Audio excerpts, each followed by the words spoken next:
Two bridges have a total length of 500 meters, and one bridge is 93 meters longer than the other. If, for example, x is the length of the longer bridge and y is the length of the shorter bridge, we can write a pair of simultaneous equations where x plus y equals 500 and x minus y equals 93.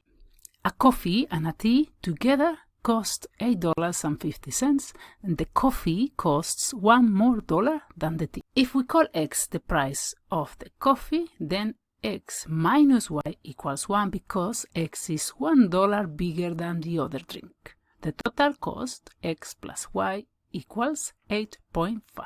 There are a total of 150 passengers on a flight.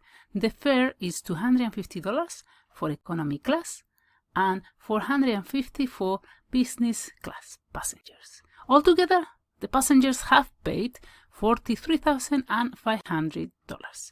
Write a pair of simultaneous equations to model this situation. Right, let's call x the number of passengers in economy class and y the number of passengers in business class. The first equation is pretty straightforward. There is a total of 150 passengers.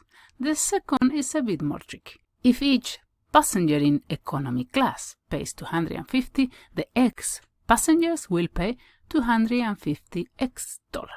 Similarly, the business class passengers will pay $450y. Both add up to $43,500.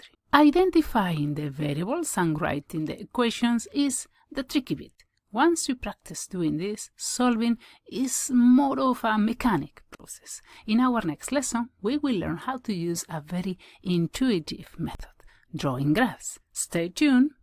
Want more practice? Access full courses, quizzes, and worksheets in the link below.